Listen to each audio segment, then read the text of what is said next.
आउज़ुबिल्लाहिमिनश्शैतानिर्रजीम बिस्मिल्लाहिर्रहमानिर्रहीम। अस्सलाम वालेकुम स्टूडेंट्स, आप लोग सब कैसे हैं? उम्मीद है अल्लाह ताला के फ़ज़ल से आप सब लोग ठीक होंगे। आइए आज हमारा टॉपिक है नॉन आइसोलेटेड सिंगुलैरिटी। इससे पहले आपको मैं करवा चुकी हूँ सिंगुलैरिटी बहुत डिटेल के साथ। सिंगुलैरिटी क्या होती है बहुत अच्छे से आपको समझाया है पिछली वीडियोज़ में। उसके बाद मैंने उसकी टाइप्स आपको बता रही थी।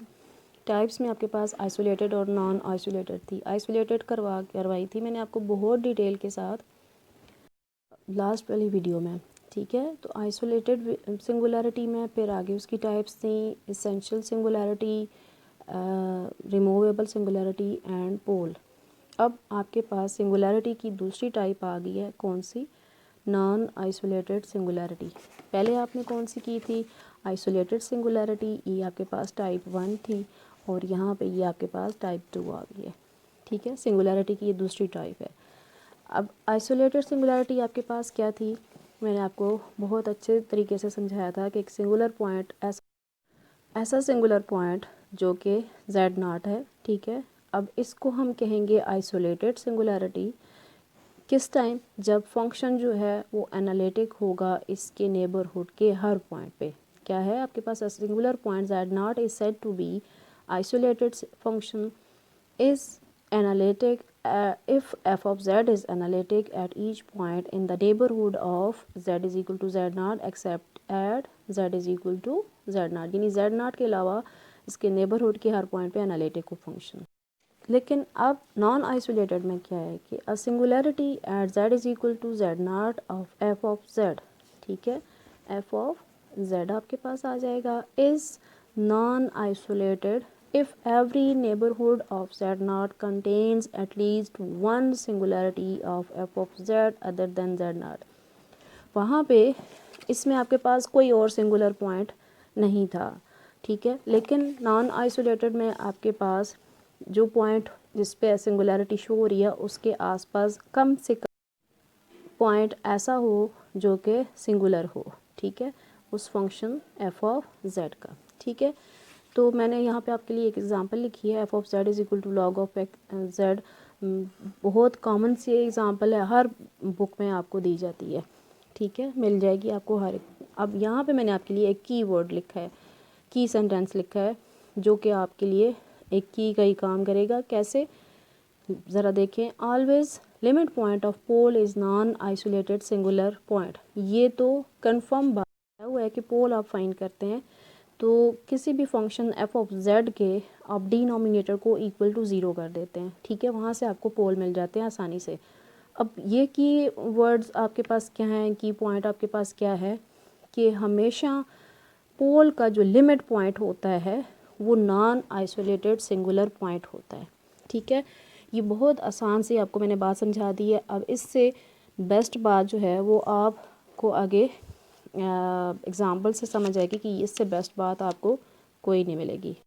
मैं इसी जो एग्ज़ाम्पल मैंने आपको दी है इसी को समझाने की कोशिश करती हूँ और आपको इंशाल्लाह इससे समझ आ जाएगी। देखें, f of z log of z की इक्वल होता है। आपको पता है कि फ़ंक्शन एनालिटिक कब होता है? फ़ंक्शन एनालिटिक जब होता है कि डिफरेंशिएबल भी हो, ठीक है। डिफरेंशिएबल में आपको पता है कि आप काशी रेमन इक्वेशंस प्रूव करते हैं, ठीक है। तो जब ये प्रूव हो जाती है तो आप कहते हैं कि फ़ंक्शन जो है वो एनालिटिक है, ठीक है।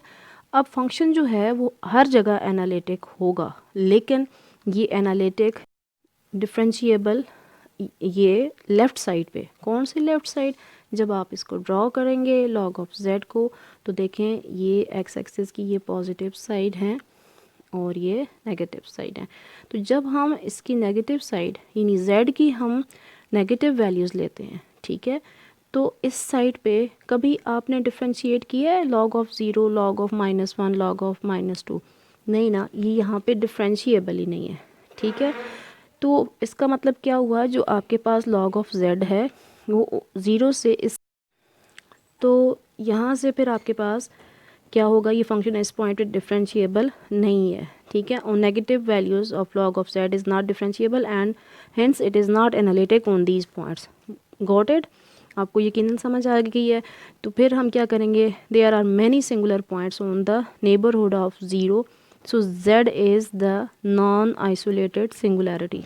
ठीक है, यहाँ पे आपके पास जो ज़ीरो है, ठीक है, ज़ीरो के आसपास बहुत से सिंगुलर पॉइंट्स हैं, बहुत से सिंगुलर ज़ीरो के इस साइड पे ना, किसी भी साइड इस पे किसी भी पॉइंट पे log ऑफ z जो है वो डिफरेंशिएबल नहीं है। इसका मतलब है कि ये सारे सिंगुलर पॉइंट्स हैं f ऑफ z के लिए, log ऑफ z के लिए। ठीक है, फंक्शन आपके पास क्या है, log ऑफ z है।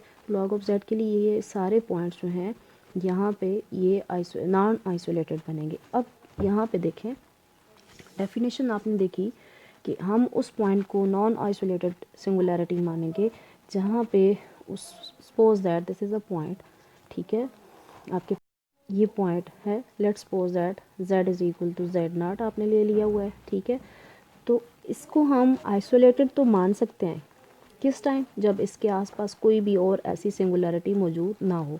लेकिन अगर इसके पास एक भी पॉइंट आ जाएगा जो कि सिंगुलर होगा तो हम इस पॉइंट को आइसोलेटेड, नॉन आइसोलेटेड कहेंगे।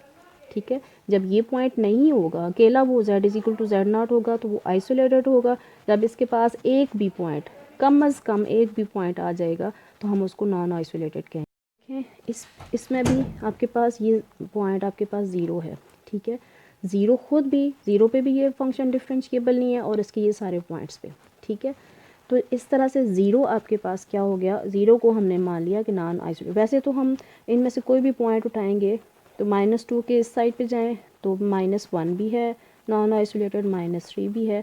लेकिन यहाँ पे हम ज़ीरो को लेते हैं कि जहाँ से देखें x is less than equal to zero के लिए। ठीक है, यानी x के लिए ज़ीरो और y, तो हम यहाँ से ज़ीरो से इस साइड, यानी अगर -1 तक भी आते हैं ना तो इसके अंदर लातादाद पॉइंट्स हैं, इनफाइनाइट पॉइंट्स हैं जहाँ पे फंक्शन जो है वो नॉन आइसोलेटेड है। ठीक है, तो ज़ीरो से हम इस साइड चलते जाएंगे तो सारे नॉन आइसोलेटेड ही होंगे। -2 को उठाया, -2 के इस साइड पे भी हैं नॉन आइसोलेटेड और इस साइड पे भी हैं। ठीक है, तो ये हमने यहाँ पे फिर ज़ीरो को ले लिया, ज़ीरो मान लिया, -1 मान लें, -2 मान लें। ठीक है, तो ये आपके पास नॉन आइसोलेटेड की ये बहुत कॉमन सी एग्जांपल है जो मैंने आपको करवा दी है।